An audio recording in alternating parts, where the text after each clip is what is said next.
Hello guys, welcome back to Mimi's Life channel. Part 1 video வந்து நீங்க பார்க்கலன்னா நம்ம சேனல்ல இருக்கு, இல்லைன்னா டிஸ்கிரிப்ஷன்ல கொடுக்குறேன், செக் அவுட் பண்ணி பாருங்க.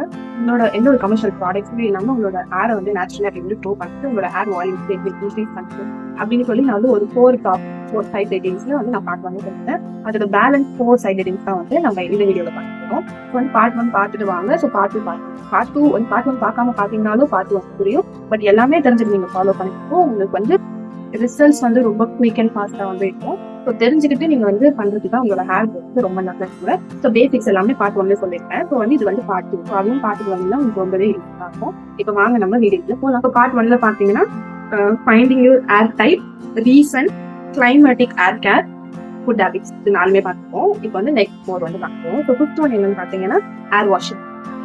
மெயினான திங்க் வந்துருக்கும். ஹேர் வாஷிங் வந்து எந்த மாதிரி பண்ணுவோம் ப்ராடக்ட்லயே நான் சொல்ல போறேன். பட் ஹேர் வாஷ் பண்ணோம்னா ஷாம்பு வேணும் இல்லைங்களா? ஸோ நீங்க எதை யூஸ் பண்ணீங்களோ அதுவே பண்ணிக்கோங்க. பட் நான் சொல்ற மாதிரி யூஸ் பண்ணணும். இது வந்து முழுக்க என்னோட எக்ஸ்பீரியன்ஸ். அதாவது நான் ஃபாலோ பண்ணி ஒர்க் ஆகி என் ஹேர் வந்து இப்படி க்ரோ ஆச்சுங்கிறத பத்தினா இந்த 2 பார்ட்லயுமே நான் வந்து இந்த மற்றவங்க சொல்லி கேட்டு அதை ஃபாலோ பண்ணி அதை வந்து உங்களுக்கு சொல்றேன். எனக்கு ஒர்க் ஆனதை நான் உங்களுக்கு சொல்றேன், உங்களுக்கு மட்டும் ஒர்க் ஆகும். ஸோ ஹேர் வாஷிங்ல வந்து நீங்க ஹேர் வந்து வாஷ் பண்றதுக்கு முன்னாடி உங்க தலையில ஆல்ரெடி ஆயில் இருக்கணும். ஆயில் இல்லை அப்படின்னா நீங்க ஆயில் வச்சுட்டு ஒரு 30 மினிட்ஸ் ஆச்சு ஊற வைக்கணும் அப்படின்னு சொல்லுவாங்க. 30 மினிட்ஸ்ல வந்து அந்த ஆயில் நெடியில வந்து அப்சர்வ் கூட பண்ணிருக்காது. ஏன்னா சிக்க உடைக்கிறப்ப வந்து அந்த ட்ரை ஹேர் தான் ஃபீல் ஆகும். ஒரு நாள் முன்னாடியே நீங்க ஆயில் வந்து வைக்கிறது வந்து நல்லது அப்படின்னு நான் சொல்லுவேன். இல்லைன்னா வந்து ஆயில் வந்து காலையில வச்சீங்கன்னா ஒரு மதியம் 3 to 4 hours போல விட்டுட்டு அதுக்கப்புறம் நீங்க வாஷ் பண்றப்போ முடி வந்து ட்ரை ஆகாம இருக்கும். ட்ரை ஆகக்கூடாதுன்னு ஆயில் வந்து வைக்கலாம். ஹேர் வாஷ்க்கு முன்னாடி ஹேர் வந்து டீடாங்கிள் பண்ணணும். அதுதான் ரொம்ப முக்கியமான விஷயம். ஹேர் வந்து டீடாங்கிள், தலை வந்து ஃபுல்லா சிக்க எடுத்துட்டு அதுக்கப்புறம் நீங்க ஹேர் வாஷ் பண்றப்போ உங்களுக்கு வந்து ஆஃப்டர் ஹேர் வாஷ் வந்து ஹேர் ஃபால் வந்து கம்மியா இருக்கும். அதே மாதிரி ஹேர் வாஷ் பண்றப்போ ஒரு சிலருக்கு முடி கொட்டும், சரிங்களா? அது எதனாலனா நீங்க முன்னாடி வந்து டீடாங்கிள் பண்ணாம குளிக்கிறதுனால ஹேர் வாஷ் பண்றப்போ வந்து ஹேர் ஃபால் வந்து இருக்கும். அண்ட் அந்த டைம் தண்ணி வந்து தலையில இருக்கிறதுனால ஜாஸ்தியாகவும் கொட்டும். அதனால வந்து நீங்க சிக்க உடைச்சிட்டு அதுக்கப்புறம் நீங்க ஹேர் வாஷ் பண்ணி பாருங்க. உங்களுக்கு ஒரு முடி இன்னும் 2 முடிக்கு மேல வந்து ஹேர் வாஷ் பண்ணதுக்கு அப்புறமா நீங்க வந்து சீப்பு தலையில போடக்கூடாது. கம்ப்ளீட்டா ட்ரை ஆகுற வரைக்கும், இல்லைன்னா வந்து 80% ட்ரை ஆகுற வரைக்கும் வந்து சீப்பு நீங்க தலையில போடுறது நல்லது கிடையாது. ஏன்னா வந்து ஏதாச்சும் ஒரு லிக்விட் ஏதாச்சும் ஒரு ப்ராடக்ட் பொருளை வந்து நம்ம தலையில ஸ்கேல்பை இன்ட்ரடியூஸ் பண்ணிருக்கோம். அதை அப்சர்வ் பண்றதுக்காக நம்மளோட ரூட் வந்து ஓப்பன் ஆகும். ஸோ வந்து என்னோட முடியை வந்து இப்படி பிடிச்சிருக்கு, இதான் ரூட். இது என்னோட ஹேர், என்னோட முடியை வந்து இது பிடிச்சிருக்கு. இப்ப நான் வந்து ஆயில் போடுறேன் இல்ல வாட்டர் போடுறப்ப இது வந்து இப்படி ஓப்பன் ஆகும். ஓகேவா? ஸோ வந்து நான் ஹேர் வாஷ் பண்ணிருக்கேன். என்னோட முடி வந்து ஈரமா இருக்கு. ஸோ வந்து ஓப்பன் ஆகும். இப்ப நான் சிக்க உடைக்கிறப்போ ஈஸியா ஹேர் வந்து வந்துடும். இதுவே வந்து ஹேர் ட்ரையா இருக்கிறப்போ இப்படி இருக்கிறப்ப சிக்க உடைச்சிங்கன்னா எல்லா முடியும் வராது. ஸோ வந்து இப்படி இருக்கிறப்ப ஹேர் ஃபால் கம்மியா இருக்கும். ஸோ ஹேர் வெட்டா இருக்கிறப்ப நீங்க சிக்க உடைச்சிங்கன்னா ஹேர் ஃபால் ஜாஸ்தியா. ஹேர் வாஷ் பண்ணதுக்கு அப்புறமா முடி காயிற வரைக்கும் வெயிட் பண்ணுங்க. தலையில வந்து சிக்க உடைக்கிறப்போ இல்லை வந்து சீப்பு போடாதீங்க. நீங்க ஹேர் வாஷ் பண்ணிட்டு வெளியே போறீங்கன்னா சிக்க உடைக்காம சீப்பு போடாம சிம்பிளா இப்படி எடுத்து கிளிப்பு குத்துவோம், இல்ல வந்து ட்விஸ்ட் பண்ணி கிளிப்பு குத்துவோம். அந்த மாதிரி சீப் இல்லாம என்ன மாதிரி ஹேர் ஸ்டைல் போட முடியுமோ அந்த மாதிரி போட்டுட்டு நீங்க எங்க வேணாலும் போகலாம். வந்து சீப்பு முடி ஈரமா இருக்கிறப்போ சீப்பை வந்து கிட்ட கொண்டு போகாதீங்க. அது உங்களோட சிக்க இன்னும் ஜாஸ்தி ஆகும். அட் த சேம் டைம் வந்து ஹேர் ஃபாலையும் வந்து இன்க்ரீஸ் பண்ணும், பெயினாகவும் இருக்கு. ஹேர் ட்ரை ஆனதுக்கு அப்புறமா நீங்க வந்து சீப்பு போடுறப்போ நீங்க நல்லா டிஃபரன்ஸ் ஃபீல் பண்ணுவீங்க. சிக்குமே இருக்காது, ஈஸியா சிப்பு உடைச்சிருங்க. ஹேர் வாஷ் பண்ணிட்டு ட்ரை ஆகிட்டு அதுக்கப்புறம் நீங்க சீப்பு போட்டு சிப்பு உடைக்கிறப்போ முடியும் ரொம்ப கம்மியா வந்து போட்டோம். நீங்க கண்டிப்பா இதுக்கு முன்னாடி வந்து நீங்க ஈர முடியல சிப்பு உடைச்சிருக்கலாம், தலை வாரிக்கலாம். இந்த இதை ஃபாலோ பண்ணி பாத்தீங்கன்னா உங்களுக்கு வந்து பயங்கரமான டிஃபரன்ஸ் வந்து நீங்க வந்து ரியலைஸ் பண்ணுவீங்க. ஹேர் வந்து ட்ரை ஆன ஹேர் வாஷ்க்கு முன்னாடி குறைச்சிட்டு ஹேர் வாஷ்க்கு அப்புறமா வந்து ஹேர் கம்ப்ளீட்டா ட்ரை ஆனதுக்கு அப்புறமா நீங்க வந்து குறைச்சிங்கன்னா ஹேர் ஃபால் எனக்கு மோஸ்ட்லி இருக்காது. 1 இல்ல 2 இருக்கும். இல்லைன்னா வந்து உங்களோட ஹேர் வந்து கம்மியா இருக்கும். ஹேர் ஃபால் வந்து நல்லா ரெடியூஸா இருக்கும். இதை வந்து கண்டிப்பா ஃபாலோ பண்ணுங்க, ரொம்ப யூஸ்ஃபுல்லா இருக்கும், நல்லா ஒர்க் ஆகும். அடுத்தது பாத்தீங்கன்னா ஹேர் ஆயிலிங். ஹேர் ஆயில் வந்து எப்படி பண்ணுறது அப்படின்னு வந்து சொல்லுங்க.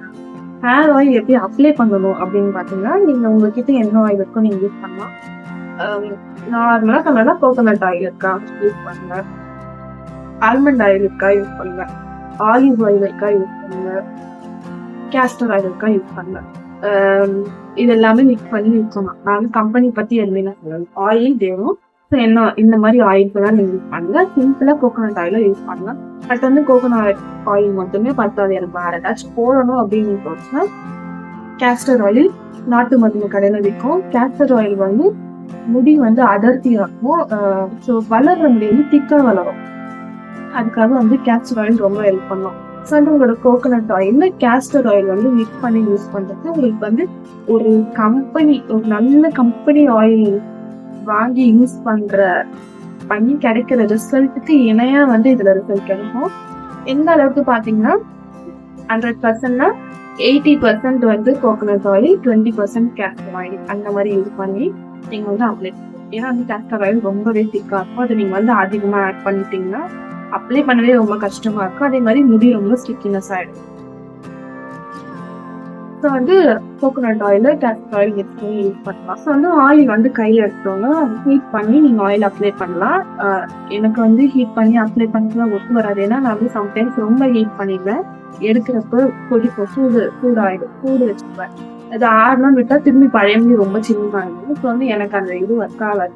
ஸோ வந்து நீங்கள் ஹீட் பண்ணிட்டீங்கன்னா கரெக்டாக வார்மாக ஹீட் பண்ணிவிட்டு நீங்கள் வந்து அப்ளை பண்ணலாம். இல்லை அப்படியேவும் அப்ளை பண்ணலாம். ஸோ எப்படின்னா ஆயில் வந்து கையில் ஊற்றுனதுக்கு அப்புறமா அது ஆயில் வந்து எடுத்துருந்தா ஷேக் பண்ணிக்கோங்க. ஷேக் பண்ணிட்டு அப்புறம் வந்து பால் உள்ளங்கையில வந்து ஊற்றிட்டு இதோட 4 ஃபிங்கர்ஸ் இல்லை 3 ஃபிங்கர்ஸ் டிப் பண்ணி நீங்க வந்து உங்களோட ஸ்கேல்ப்ல அப்ளை பண்ணுங்க. 10 ஃபிங்கர்ஸ் போடுறதுனா நீங்க அப்ளை பண்ணுங்க. அதுக்கப்புறம் கொஞ்சம் உள்ள அப்ளை பண்றேன். ஸோ ஃப்ரண்ட்ல ஃபோக்கஸ் பண்ணுங்க. ஸோ எனக்கு வந்து ஃப்ரண்ட்ல வந்து ஏர் கால் ஆயிடும். ஸ்கூல் முடிச்ச அந்த டைம்ல பாத்தீங்கன்னா ஏர் கால் ஜாஸ்தி ஆகும். உங்களுக்கு ஸ்கூல் டைமுக்கும் உங்களோட காலேஜ் டைமுக்கும் காலேஜ் முடிக்கிற அந்த டைமுக்கும் எல்லாருக்குமே உங்களோட பாதி முடி எப்படியே இழந்துருப்பாங்க. ஸோ அந்த டைம்ல வந்து முடி வந்து ஜாஸ்தியாக வந்து டிரான்சிஷன் ஆயிருக்கும். அது வந்து பாசிட்டிவ் வேல இல்லை, நெகட்டிவ் வேல. ஸோ வந்து ஃப்ரண்ட்ல இருக்க முடியல கொஞ்சம் வந்து முடி வந்து பின்னாடி போயிடுச்சு கேப்பு. ஸோ வந்து அதனால நான் ஃப்ரண்ட்ல கொஞ்சம் அப்ளை பண்ணிருந்தேன். ஸோ வந்து அந்த மாதிரி உங்களுக்கு எங்கெல்லாம் வேணும் ஃப்ரண்ட்ல எல்லாம் உங்களுக்கு முடியலன்னா ஃப்ரண்ட்ல ஃபோக்கஸ் பண்ணி அப்ளை பண்ணுங்க. ஸோ வந்து ஆயில் தொட்டு ஸ்கேல்ப்ல அப்புறம் வந்து ஃப்ரண்ட்ல இந்த இடத்துல நம்ம தேய்க்கிறப்போ உள்ள தேய்க்க விட்டாங்க. இந்த இடத்தெல்லாம் நம்ம எப்பவுமே விட்டுருவோம். அதே மாதிரி நம்ம ஃபேஸ் வாஷ் பண்றோம் டெய்லி. அப்படி பண்றப்ப இந்த இடத்துல ஆயில்லாம் யூஸ் பண்ணா போயிடும். வந்து ஆயில் வந்து நீங்க இந்த இடத்துல அப்ளை பண்ணிருக்கோம். உங்களுக்கு வந்து ஏர் ஃபால் இருக்கும். ஸோ வந்து இந்த இடத்துல ஃப்ரண்ட்ல மறக்காம இப்படி கொஞ்சம் இது எல்லாம் பார்த்தோன்னே கவர் ஆகும் போடணும். அப்ளை பண்ணி அதே மாதிரி இப்படி கொஞ்சம் கொஞ்சமா முடிய வந்து இப்படி வச்சு இப்படி பிரிக்கணும்னா கிடையாது. தொட்டிங்கன்னா இது அப்படியே இப்படி உள்ள போகணும். ஃபுல்லா அப்படி வந்து எல்லா இடத்துலயும் வந்து ஸ்கேல்ப்ல வந்து படுற மாதிரி ஃபுல்லா தேய்ச்சிக்கோங்க. இந்த கார்னர்ஸ் மாதிரி இந்த காது பின்னாடி இந்த இடத்துல அப்புறம் இந்த இடத்துல வந்து ஏர் ஆயில் நம்ம அப்ளை பண்றப்ப மிக்ஸ் பண்ணிக்கணும். அந்த இடத்துலயும் தேயில. அப்போ ஹேர் க்ரோத் வந்து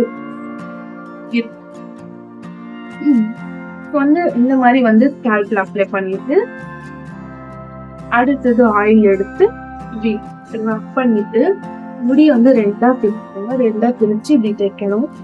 இப்படி ஜென்டலா பண்ணலாம். ரொம்ப போட்டு தேய்க்க கூடாது, சிக்காயிடும். வந்து ஜென்டலா வச்சு ஃபுல்லா அப்ளை பண்ணலாம். ரெண்டா பிரிச்சு 2 சைடும் அப்ளை பண்ணுங்க. எவ்வளோ நீங்க பத்தலன்னு சொல்லி நீங்க நிறைய எடுத்து இப்படி தேய்ச்சாலுமே இப்படி பிரிச்சு பாத்தீங்கன்னா உள்ள இருக்காது. வந்து நீங்க வந்து பத்தலை நினைச்சு நீங்க ரொம்ப நிறைய போட்டீங்க, அப்படி கிடையாது. நம்ம முடி வந்து கரெக்டா பிரிச்சு எல்லா இடத்துக்கும் போற மாதிரி அப்ளை பண்ணுவோம். இல்லைன்னா ஒரு இடத்துல அதிகமாயிடும், ஒரு இடத்துல ஆயிலே இருக்காது. அந்த மாதிரி வந்து ப்ராப்ளம் வரும். ஸோ வந்து ஃபர்ஸ்ட் ரெண்டா பிரிச்சு வந்து ஃபுல்லா அப்ளை பண்ணிடுங்க.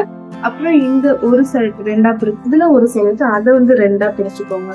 இல்ல உங்க முடி என்னோட வால்யூமா இருக்கு, ரொம்ப ஐ போரோசிட்டி புக்குன்னு இருக்கும், முடி கம்மியா இருந்தாலும் புக்குன்னு இருக்கும். அப்போ வந்து நீங்க இன்னும் கொஞ்சம் பார்ட்டா பிரிச்சுட்டு அதுல ஃபுல்லா அப்ளை பண்ணாதான் உள்ள இருக்க முடியெல்லாம் வந்து கவர் ஆகும். ஸோ ஆயில வந்து சம்மரும் விண்டரும் உங்க ஹெண்ட்ல வந்து அப்ளை பண்ணுங்க. ஏன்னா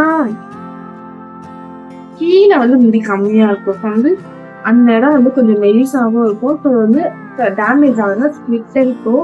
ஹேர் ஃப்ரிஸினஸும் வந்து கீழே இருந்து தான் ஸ்டார்ட் ஆகும். ஸோ வந்து கீழே வந்து இங்க போடுற ஆயில விட கீழே போடுற ஆயில் வந்து நமக்கு வந்து ஜாஸ்தியா போடணும். மறக்காம ரூட்ல வந்து ஆயில் கண்டிப்பா வந்து அப்ளை பண்ணணும். அது வந்து ரிட்டர்ன்ஸ் வராம இருக்கிறதுக்கு அதான் ஒரே வழி. ஸோ ஆயில வந்து ரூட்ல வந்து அப்ளை பண்ணணும். முடி வந்து செக்ஷனா பிரிச்சு அப்ளை பண்ணணும். ஸோ அப்ளை பண்ணதுக்கு அப்புறமா இன்வெர்டட் டெக்னிக் அப்படின்னு சொல்லி ஒரு டெக்னிக். இந்த ஆரை வந்து நீங்க ஹேர் ஆயில் அப்ளை பண்ணிட்டோமோ, இப்ப இதை வந்து நம்ம மசாஜ் பண்ண போறோம். ஸோ இதுல 4 விரல் எடுத்துக்கோங்க. இதுலயும் 4 விரல் வச்சு ஃபுல்லா ஆயில் இதுக்கு அப்ளை பண்ணுவேன். அதே மாதிரி தான் நினைத்து இது வந்து சர்க்குலர் மோஷனா நம்ம வந்து மசாஜ் பண்ணணும். இது வந்து ஃபுல்லா சர்க்குலர் மோஷன்ல பண்ணணும். இது நம்ம ஃப்ரண்ட்ல எல்லாம் முடி வளரணும்னு விட்டு போனீங்கன்னா, ஸோ இந்த இடத்துலலாம் வந்து நல்லா இந்த மாதிரி இந்த இடத்துலலாம் வந்து நல்லா பண்ணணும். நல்லா வந்து முடி இல்லாத இடத்துலயும் கொஞ்சம் ஃபோக்கஸ் பண்ணி பண்ணது. அப்புறம் மற்ற இடத்துலயும் ஃபுல்லா வந்து ஃபோக்கஸ் பண்ணி சர்க்குலர் மோஷன்ல 5 மினிட்ஸ்க்கு வந்து நம்ம மசாஜ் பண்ணணும். 5 மினிட்ஸ் மினிமம் 5 மினிட்ஸ் வந்து நம்ம மசாஜ் பண்ணணும்.